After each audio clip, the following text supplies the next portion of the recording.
Imagine walking into a barn at dawn, the sound of flies so thick it drowns out your breath.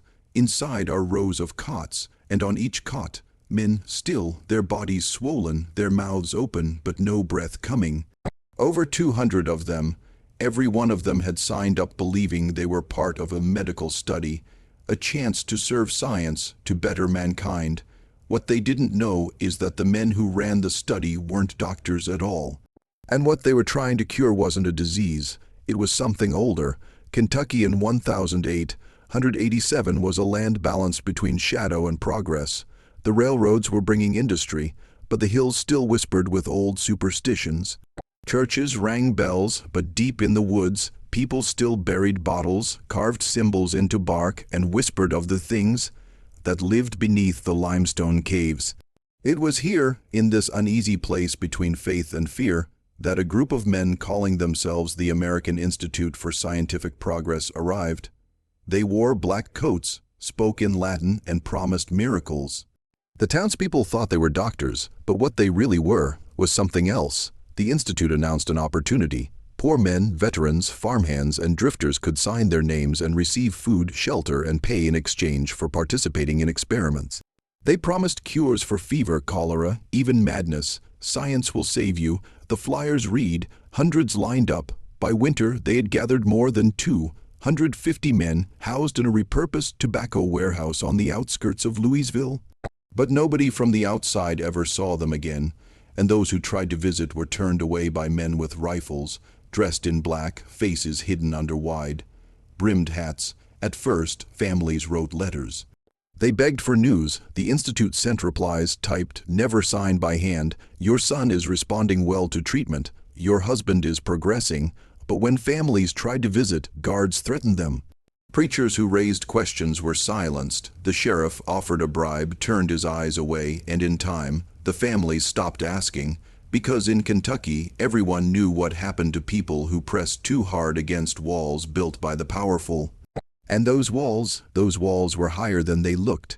What happened inside those walls was never meant to be told. The warehouse was stripped bare, windows nailed shut.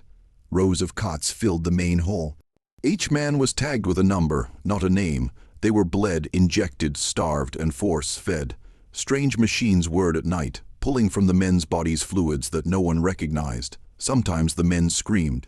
Sometimes they sang in voices that weren't their own, and sometimes they simply went silent, eyes fixed at the ceiling, lips moving like they were praying to something no human could see. The first bodies came in winter.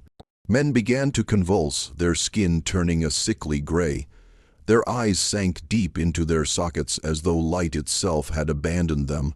The doctors, if that's what they were, didn't panic. They took notes. They dragged the bodies into a locked chamber in the basement, and then they called for more men from the streets, volunteers. They called them, but the truth was, once you entered that warehouse, you were not allowed to leave. By spring, the town began to whisper. The men inside hadn't been seen in months, but people heard things. At night, screams rolled out from the warehouse like thunder. Dogs refused to go near. And some claimed to see men at the windows, faces pressed against the glass, eyes glowing faintly in the dark. But when the sheriff came to investigate, the Institute handed him envelopes, and the sheriff walked away. Everyone knew something was wrong, but in Kentucky, 1887, fear was enough to silence truth. In 1912, long after the Institute had vanished, a black leather ledger was found buried beneath the foundations of the warehouse. Inside were hundreds of names, written beside strange notes. Subject #37, unfit, expired in convulsion. Subject #81, spoke in unknown tongue before collapse. Subject #112, survived but unresponsive, eyes remain open.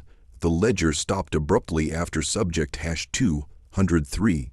And then, scrawled in a different hand, do not attempt again, we woke it. The Institute claimed they were studying fever and disease, but the ledger suggested something else. They weren't trying to cure.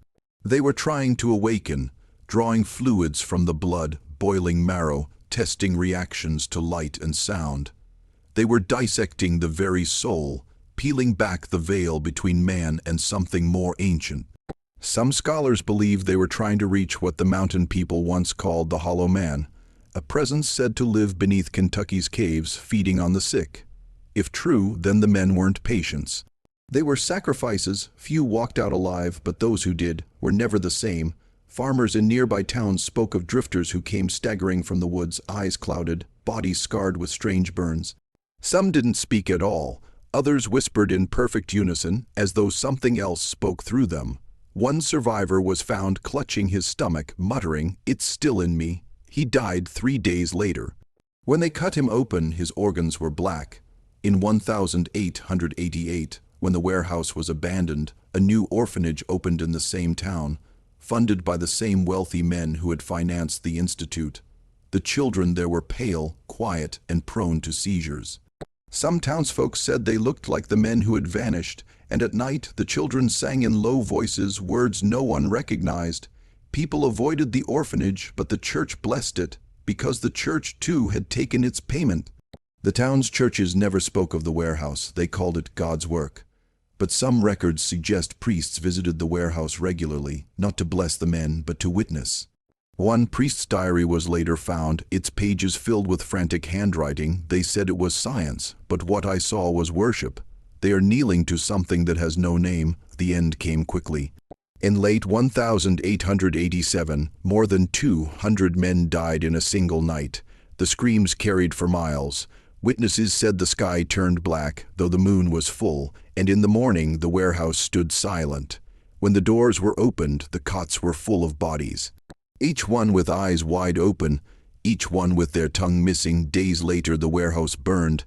No one knew who started the fire, but it burned so hot the stones themselves cracked. And when the ashes cooled, the townsfolk saw something that made them never speak again. Rows of footprints charred into the earth. Footprints too large to belong to any man. The men who ran the institute were never seen again. No graves, no records. Some claimed they fled the country. Others swore they descended into the caves.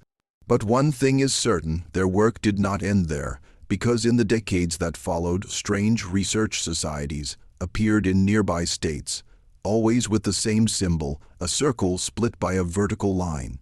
The families of the men rarely spoke of them. They treated the vanished like sinners, like men who had chosen to disappear. It was safer to say they were drunkards or deserters than to admit they had gone into that warehouse. Generations later, descendants still avoid the story because in their bloodlines things linger, illnesses that cannot be cured, voices that whisper in dreams, and the feeling that something is always watching. Kentucky is riddled with caves, dark, endless tunnels beneath the limestone. Local legend says the Institute chose Louisville for a reason. It sat above one of the largest cave systems in the world, and those caves were not empty. Men who explored them often came back changed, or didn't come back at all. Some believe the experiments were an attempt to speak to what lies below. Others believe it wasn't an attempt at all. It was an invitation. The last page of the Black Ledger reads, "They begged us to stop, but it was too late. We did not cure them. We broke them open, and something answered." Below the words, drawn in thick black ink, was a symbol, a hollow circle. Inside it, a single eye. For decades, the story was buried.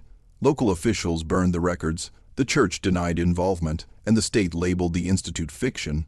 But families kept the whispers alive. Whispers of men who died not for science, but for something older than science itself.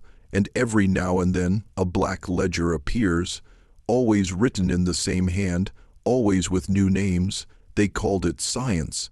But it was never science. It was a ritual, disguised in lab coats, cloaked in progress, masked as medicine. And in 1887, more than 200 men gave their bodies to it. Some say their screams still echo in the caves beneath Kentucky. Others say their eyes still glow in the dark, and if you ever feel watched in a room you know is empty, maybe it's because the experiment never ended.